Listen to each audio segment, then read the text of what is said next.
tidak hanya dengan lisan, gitu, yaitu dengan cara apa? Melakukan sholat 5 waktu. Terus kemudian lagi apa? Yang syukur di situ misalnya tidak hanya lisan, yaitu dengan cara infak, sedekah, berbagi, kan gitu. Nah, setidaknya tuh zakat, Bu. Zakat itu adalah hal yang wajib, ya. Mulai sekarang yang dulu-dulu tidak pernah berzakat, tolong mulai sekarang zakat, ya Bu ya. Zakatnya gimana? Zakatnya panjenengan hitung. Kalau uang 1 juta, zakatnya 2,5% berarti 25.000. Berarti kalau gaji ibu dalam 1 tahun 25 juta, 25 kali begitu, ya. Jadi kan murah ya Bu ya zakat ya. Nah itu zakat wajib kasih, ya. Nah ini. Maka kemudian di situ selanjutnya adalah yang sunnah. Itu tadi jaga kesehatan ya Bu ya untuk bulan Ramadan. Yang kedua Bu, jaga hati, jaga niat, jaga kekuatan batin ya. Karena di sana dikatakan innama a'malu binniyah. Segala sesuatu amal perbuatan itu tergantung niatnya. Kalau kita niatnya kuat, insya Allah kita pun akan kuat. Kuat berpuasa Ramadan, kuat terawih, kan gitu ya. Jadi diniatkan dengan kuat bahwa di bulan Ramadan nanti saya akan sungguh-sungguh melaksanakan puasa Ramadan, ya. Jangan dibalik, belum apa-apa sudah mikir lah jan puasa maning, wingi besi duwe utang ya Bu ya. Masih ada yang punya hutang Bu? Mak, ada? Oh iya. Cepet-cepetnya hutang Ibu ya. Eman-eman kok mau bulan berikut puasa berikutnya kok masih punya hutang. Nanti numpuk-numpuk hutangnya ya. Dong kalau hutang di bank aja kalau numpuk kan kena denda ya Bu ya. Apalagi hutang sama Allah. Ini kan tinggal 1 minggu lagi ya Bu ya bulan Ramadan. Cepat-cepat bisa hutang. Ya. Kuatkan niat ya. Jadi dari sekarang sudah azam namanya. Niat sebelum dilakukan namanya azam. Niat saya mau berpuasa sungguh-sungguh ya. Jadi apapun halangannya akan saya lakukan. Artinya tetap puasa ya. Sebab kalau tidak seperti itu nanti akhirnya ada ujian sedikit saja malas berpuasa. Oke. Yang ketiga apa Bu? Yang ketiga di situ kita niat dengan sungguh-sungguh akan memperbanyak amal ibadah, terutama adalah ibadah fardu ya. Jadi nggak usah muluk-muluk yang sunah-sunah dulu. Yang penting yang wajib apa? Sholatnya ya. Yang dulu ketika belum Ramadan misalnya sholatnya masih bolong-bolong, mulai sekarang ditingkatkan. Yang kemarin Ramadan, sebelum Ramadan subuh selalu kesiangan, sekarang diawalkan. Termasuk di situ adalah puasa Ramadan juga yang fardu. Syukur-syukur sunai ya dilakoni tarawih. Bu, jenengan kalau tarawih sebulan penuh apa tidak? Enggak, masih bolong-bolongnya kena apa? Mens. Lah, berarti kalau dihitung ya, mennya berapa hari? 7 hari. Ya, Pak, sama saya ya. Coba bayangkan 30 hari saja yang namanya perempuan minta korting. Ya, perempuan itu begitu. Bukan hanya belanja yang di korting ya. Puasa saja korting, sholat saja korting. Dalam sebulan korting 7 hari. Kalau misalnya tarawihnya bolong, berarti kan sudah di korting 7 hari ditambah bolongnya berapa? Berarti cuma tarawih dalam setahun berapa hari? Kalau rajin Lah kalau males traweh, nah itu ya kan. Makanya kita mikirnya gitu. Iya ya, bulan Ramadan cuma 1 tahun sekali, cuma 1 bulan, kok dadak males-malesan traweh. Pasti kalau yang imannya dalam, nanti pas Ramadan ngajuk, ya kan? Nyesel, aduh Ramadan kemarin aku banyak bolong trawehnya, kan gitu ya. Terus lagi Bu, saya kalkulasi ya, nyun sewu, ora kisaru, pengen tahu kalau Bu Komandan itu gajinya berapa Ibu? Gajinya berapa sebulan? Yang pokok aja, saya nggak tanya yang gede-gede. Ora sih. Di atas 10 ya Bu. Ya udah, yang itu aja, yang anggota, yang bukan Bu Komandan berapa sebulannya? Yang paling rendah, nggak tanya personalnya lo ya, di TNI AL gitu loh, bayangkannya, kira-kira berapa sebulan? Yang paling rendah berapa? 3? Wah Masya Allah Bu, 3 juta lo ya, sebulan lo ya, setahun berapa? 3 kali 12, ayo, sing pinter matematika. 39, 3 kali berapa? 12, 36. Nah, 36 apa? Juta kan? 36 juta. Kalau dalam sebulan sampai full traweh, kan 23 malam ya. Ngasih infaknya semalam berapa tertanya? Misalnya doang 5.000. Oh 10.000, Bu Komandan 10.000. Berarti kalau bawahnya yang tingkat 3 jutaan kan berarti 2.000 ya Bu ya. Misalnya 2.000 ya. Ayo matematika. Oh 5.000, enggak 2.000 enggak. 23 2.000 aja lah yang paling standar rendah ya. 23 malam kali 2.000 berarti cuma 46. Oh, bukan yang di sini yang gajinya 3.000. Gajinya 1 tahun 36 juta tadi ya. Kok 1 tahun cuma infak berapa tadi? 46.000. Pantes ora Bu? Mulai merasakan kayak gitu kok mau malaikat, saya ahli infak, saya masukkan surga. Kira-kira malaikat yang guyu apa bingung? Oh iya, maksudnya seandainya ya infaknya nggak pas Ramadan saja. Seandainya saya bayangkan orang yang nggak pernah infak, nggak pernah sodako ya, nggak pernah aktif di majelis taklim ya kan, nggak pernah ngasih donatur di mana-mana, kan berarti cuma segitu. Masya naudzubillah min. Jadi mulai besok ditingkatkan infaknya, maksudnya gitu ya. Untuk siapa sih Bu infak?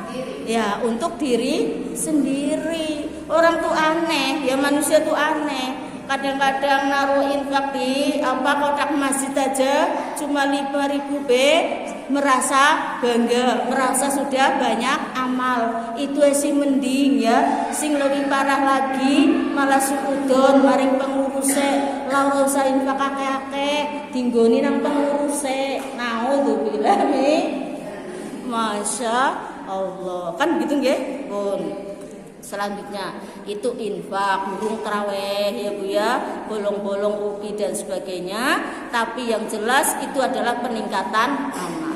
Yang ketiga Bu, sebelum Ramadan mari kita perbaiki yang dulu-dulu banyak salah dengan teman, banyak salah dengan orang tua, dengan suami, gitu, dengan anak, kita mohon maaf, gitu.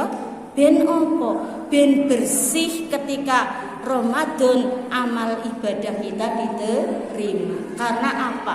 Sebanyak amal ibadah apapun, ketika kita banyak salah dengan orang lain, itu mubadir utawa tidak hitung amalnya. Dikatakan di sana ya, ada 3 orang yang tidak diampuni dosanya. Bahaya kan? Oke, satu hadis toh. Kalau yang hadis-hadis lain lebih banyak lagi ya. 3 orang yang tidak akan diampuni dosanya siapa saja? Yang pertama dikatakan asyirku billah, orang yang musyrik kepada Allah. Musyrik itu maknanya apa? Musyrik adalah menyembah selain Allah. Kalau dalam arti luasnya lagi, musyrik adalah sudah sholat, sudah menyembah kepada Allah, tapi menyekutukan Allah. Menyekutukan itu artinya membandingkan, menyamakan Allah dengan yang lainnya. Bukan berarti menyamakan, kamu sama dengan Allah, tidak. Tapi sholatnya sudah kepada Allah, ibadahnya kepada Allah, tetapi memintanya kepada Gunung Kawi misalnya, ya, itu namanya membandingkan, ya. Artinya apa? Lewong Allah yang maha memberi, kok mintanya ke Gunung Kawi? Berarti dianggap Gunung Kawi bisa memberi, ya. Lewong Allah yang maha memberi, kok memintanya kepada dukun santet, suruh nyantet orang? Berarti menganggap dukun santet dan jin yang bisa nyantet, padahal orang dilomboni tau, ya. Wong sing nyantet, wong sing melet, wong sing pesugihan dilomboni nang jin karo nang dukune. Sebab apa? Jin memang betul sesuai janji Allah. Apapun yang diminta oleh jin, oleh iblis akan diberi.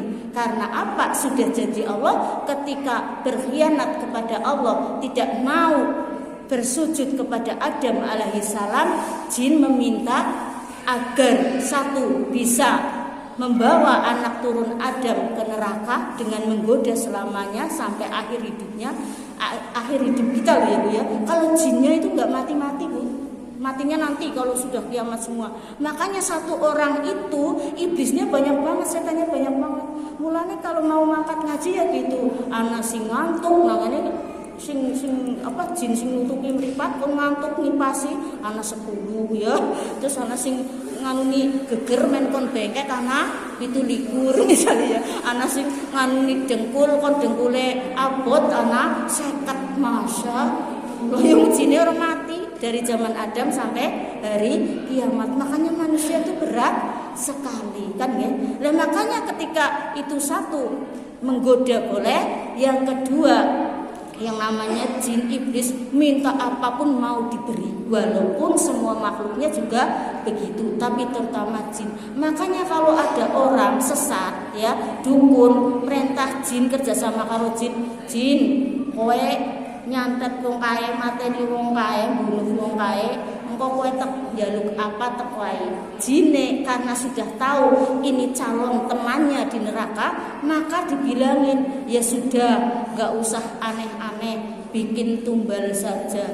Tumbal kok ora aneh, mateni sesama kok aneh kan?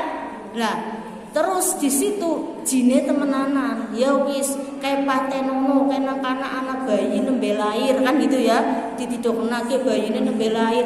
Padahal hakikatnya bayi itu sebenarnya meninggal karena kehendak Allah. Tapi jine nglomboni dukune jerek kayak sing nang kana wis mati tumbal. Terus dukune ngomong maring wonge utawa wonge sing minta santet ngomong kae bocah kae wis nggo tunggal nang nyong maring jin. Naudzubillah ning itu kebohongan besar gitu nggih. Lah, padahal jin kalau sudah berjanji dengan setan, dengan iblis untuk bekerja sama, tidak akan melepaskan sampai orang itu meninggal. Karena apa? Kalau mau bertobat, jinnya datang. Kamu mau bertobat, saya bunuh. Nah, tapi kalau orang yang beriman daripada urip bersekutu dengan jin, ya monggo. Kalau mau dibunuh, maka saya bersahadat dan bertobat. Itu seperti itu. Kenapa Bu Tuti ngerti? Sebab Bu Tuti diceritani. Ada teman yang cerita ke saya. Jadi ilmu seperti itu memang ada. Jadi itu malah jinnya jin muslim. Ternyata jin tidak hanya yang kafir, jin muslim. Jadi ketika dia itu banyak beribadah, puasa sunnah, baca Al-Quran, tahajud, malah semakin sakti. kesaktiannya apa? Yaitu nyantet orang, melet orang, pesugihan langsung pinter. Tapi ketika mau bertobat karena dia sadar, dan ini nggak bain-bain Bu yang begini, santri Bu ya, Masya Allah, pokoknya emang pinter banget, cuma tergoda jin karena apa? Kepengin menjadi orang yang ilmunya melebihi teman-temannya dalam segala ilmu di pesantren. Naudzubillah min. Padahal ini sudah pinter. Lah, di situ ada jin perempuan datang bilang, "Mas, sampean kepengin pinter, lebih pinter Kang Badire?" "Iya, bojo karo aku." Lah ngertine kowe udah jin, terus di menikah temenanan, baru menikah temenanan ternyata itu jin kerjasama seperti itu terus. Lah jin muslimah. Jadi yang dheweke tadarus tambah sekti ya, puasa sunnah tambah sekti. Mati temenan Bu sing diomongi kayak ke sebelah kanan pun disantet ya, sing nyantet, sing minta nyantet bukan santri ini, sing minta nyantet orang ya, orang sakit hati kepada orang, tulung kayak wong kayak kon mati melembung gitu misalnya ya. Lah terus ini santrinya merintah jine kon melembung nak. Lah jin kan kepenak Bu melembung wong ya kan? Artinya apa? Masuk ke dalam perutnya manusia. Lah jin kan makhluk halus ya. Di situ di dalamnya dia itu mengkocok-kocok perutnya. Lah manusia kekuatannya seberapa ya mati temenan ya. Walaupun ini sudah takdir memang mau meninggal, naudzubillah min dzalik. Akhirnya dia mau bertobat karena merasa takut karena sebenarnya imannya kuat dan memang santri beneran, tapi jinnya kalau mau bertobat selalu datang mau membunuh dia. Lah saya bilang ya lebih baik mati tapi tobat ya daripada urip bersekutu dengan jin terus ya kan. Nah karena apa? Allah itu akan menerima tobat sebelum nyawa di tenggorokan. Jadi kalau mau bertobat insya Allah mau bisa kan. Nah nek cara biyen cara wong Cilacap nggak tahu kalau ibu dari mana Bu asalnya Bu Komandan? Sumatera. Oh iya kelahiran Sumatera ya. Kalau di Sumatera ada munjungi enggak Bu? Kasih makanan ke orang tua dalam rangka menghormati orang tua, meminta ridhonya orang tua. Enggak ada ya? Ada ya? Oh iya, berarti sama ya. Nah, ini makanya ketika mau bulan Ramadan itu istilah orang Jawa itu ada punggahan, okay? Punggahan ya. Jadi setiap tanggal 21 ke belakang mau Ramadan punggahan, biasanya satu resik-resik kuburan, ya kan, ziarah kubur. Dua, kalau itu datang ke orang tua yang orang tuanya masih hidup, ya kan, itu sebenarnya adalah ajaran Islam, tetapi yang sudah diterjemahkan oleh para wali dengan cara halus, yaitu apa? Meminta ridhonya orang tua sebelum puasa. Walaupun alam barzah tidak di kuburan itu, yang dikuburkan jasadnya ya, fisiknya, tapi kita sebagai bakti orang kepada orang tua menghormati, ya Allah, jasad ibuku di sini, jasad ayahku di sini, enggaknya orang diresiki kan begitu, masa dibuangi kotoran ya, dibuangi sampah sama orang, kita diam saja, maka dibersih. Terus juga kita tidak minta apa-apa kepada yang dikubur, justru kita mendoakan. Walaupun mendoakan dari rumah ya sah-sah saja dan sampai, cuma kita sebagai anak seolah-olah kayak kita mengunjungi ibu ketika masih hidup di dunia, paham Ibu ya? Nah, jadi di situ tidak musyrik kalau yang seperti itu. Kalau yang musyrik adalah datang ke kuburan nangis-nangis, ibu dongapaken kula kon naik pangkat. Ya boleh seperti itu, tapi nggak usah naik-naik. Artinya dongane ning Gusti Allah. Di situ sing didoakan apa ya, kalimat thayyibah, Fatihah, istighfar untuk kirim ibunya, untuk kirim ayahnya, itu yang sudah meninggal. Kalau yang masih hidup, istilah orang Jawa kan mengunjungi, ya, datang berkunjung ke rumah orang tua, nyuwun papunten, pakai bawa makanan-makanan, ya ada ayam, ada apa. Wong tua bombonge ora erang, nek cara bahasa Cilacap ya, senenge enggak ketulungan karena anaknya berbakti. Nggih napa nggih? Nah itu. kepada orang tua. Dan nanti juga begitu, kalau puasanya sudah tanggal 21 ke sana, mengunjungi lagi, mau lebaran gitu, dalam rangka apa? Menyenangkan hati orang tua juga. Masya Allah, lebaran ya, ibune urung duwe ageman ya, belum punya pakaian, kok jenengan datang, ini Bu gamis buat lebaran, besok dipakai ya kalau sholat Id. Masya Allah, senangnya orang karuan. Padahal orang tua itu cuma dikasih kayak gitu aja, senangnya orang karuan gitu. Padahal orang tua ngopeni kita dari zaman dalam kandungan sampai kita mandiri, seluruh jiwa raga harta benda dikorbankan untuk kita. Nggih napa nggih? Jadi nggak apa-apa kalau masih menggunakan adat itu, nggih. Tapi nek tiang sepuh jauh ya orang kayak gue, nek orang duwe duit, syukurlah duwe duit datang ke sana, misalnya ke Sumatera ya. Tapi kalau nggak punya uang atau repot, ya paling enggak kan video call ya, terus dipaketkan kirimannya itu misalnya seperti itu. Walaupun orang tuanya sudah kaya raya ya, tapi kalau diberi oleh anak meskipun tidak seberapa atau tidak terlalu berharga, orang tua itu akan seneng banget. Tapi paling ora dipahami, ibu senengnya nopo kan ya? Ada orang tua yang sukanya perhiasan ya.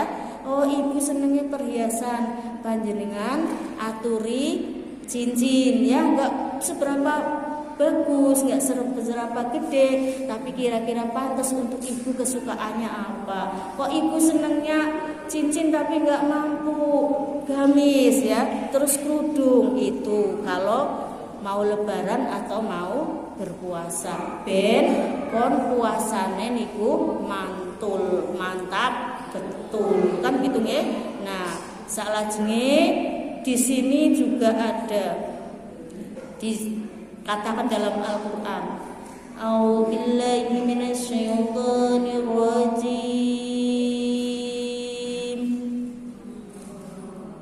Bismillahirrahmanirrahim.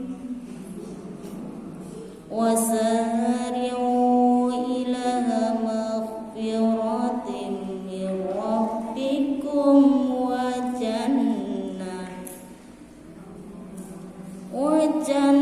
jannatun 'arduha as-samawati wal ardu u'iddat lil muttaqin wa jannatin 'arduha as-samawati wal ardu u'iddat lil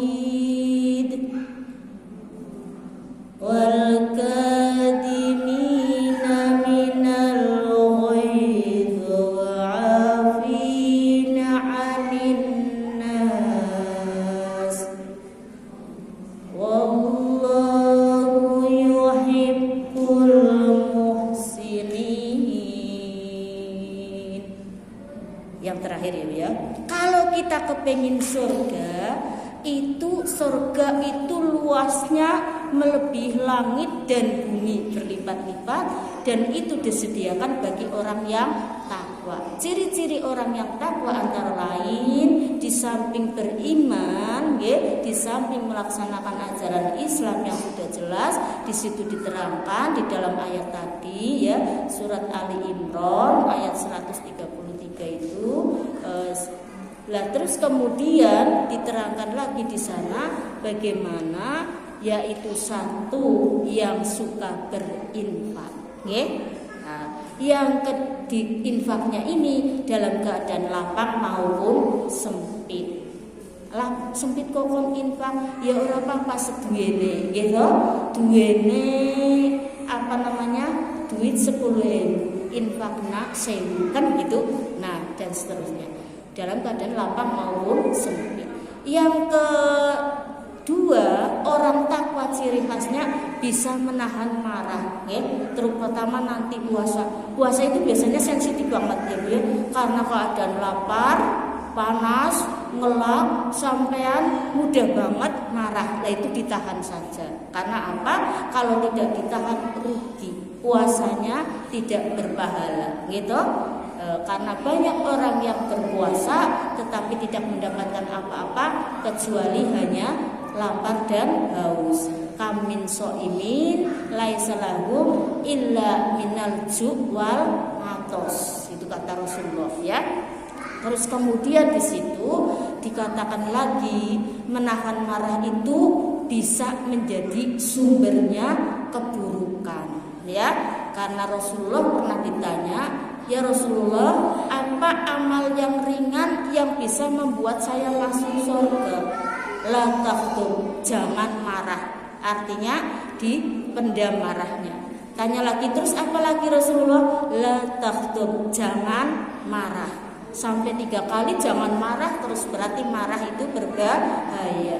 Terus yang terakhir di sini dikatakan wal afina 'anil nas. Kalau ahli surga ciri-cirinya adalah sangat pemaaf, ya. Jadi orang mudah disakiti karena suka memaafkan. Walaupun kita manusia ya wajar-wajar saja sakit, tapi kalau sudah sakit hati memaafkan, ya Bu ya. Jangan seperti orang Jawa, jalur Ngapura atau orang Indonesia saja itu nunggu setahun sekali, nunggu lebaran, ya Bu ya. Nah, dan seterusnya. Terus akhirnya di sini karena tujuan berpuasa adalah untuk bertakwa, mari kita jaga puasa kita dengan menahan lisan, ya Bu ya, menahan pandangan, ya. Jangan suka sering-sering keluar rumah, karena kalau keluar rumah ketemu teman mesti banyak rasani. Iya Pak ya? Iya jelas. Loh, ora keluar rumah nang WA ben ngrasani ya Bu ya. Aja WA sing ngrasani ya. Jadi anggar WA ngrasani ya astagfirullahaladzim, saya lagi puasa gitu ya. Kalau ketemu teman dikurangi men ora rasani. Anggar dilalah ketemu nang trawean ya wis waktu traweh bae, nek diajak ngrasani bilang astagfirullahaladzim. Paham Bu ya? Terus jangan sering-sering ke mall atau ke pasar Bu, karena pasar adalah markasnya setan. Kalau kita ke pasar Bu Tuti nggak pernah ke pasar Bu, sebab apa? Anggar ke pasar mesti urus setan akeh banget ya. Setane iki nang setan perhiasan ngawe-awe. Halo, hampir lebaran ini aku indah banget loh itu setannya. Jadi aku takut kalau ke pasar mau ketemu setan itu ya. Lah ya. Terus jangan sering-sering keluar rumah yang komunitasnya tidak komunitas seperti ini, majelis taklim dan lain-lain. Karena kalau komunitas itu pasti ya, kok arisan terus makan-makan, ketemuan ya, alah jan puasane angel abot. Ya ditahan dulu ya. Sepuasa itu saya kira banyak sekali yang sebenarnya perlu kita siapkan, tapi yang penting itulah ya, kalau kita puasanya mau bagus maka jaga seluruh tubuh kita, kurangi sesedikit mungkin, jangan maksiat dan perbanyak untuk baik-baik. Mulutnya yang biasa banyak rasani sekarang banyak tadarus ya, tadarus kok matanya sulit, banyak baca Al-Fatihah, banyak baca Al-Ikhlas, mudah kan Bu? Banyak baca solawat apa-apa ora apal sing dawa-dawa ya, solawat sing pendek, Allahumma sholli ala sayyidina Muhammad ya. Jadi Masya Allah engkau rampung lebaran, orang duwe dosa karo batir, amin, orang duwe dosa karo orang tua, amin, pahalane mambrah-mambrah akeh, Allahumma amin. Selamat menyambut bulan suci Ramadan. Mohon maaf lahir batin, semoga kita diberikan panjang umur, selalu bahagia, sehat walafiat, lahir batin, menjadi ahli ilmu, ahli ibadah, putra wayai keturunannya sampai hari kiamat juga menjadi anak yang soleh dan soleha, ahli ilmu, ahli ibadah, istiqomah, dan selanjutnya adalah kelak kalau sudah sampai pada akhirnya sama-sama menjadi ahlul jannah. Allahumma amin. Al-Fatihah. A'udzubillahi minasyaitonirrajim. Bismillahirrahmanirrahim. Alhamdulillahirabbil alamin arrahmanirrahim maliki yaumiddin. Iyyaka na'budu wa iyyaka nasta'in ihdinas siratal mustaqim siratal ladzina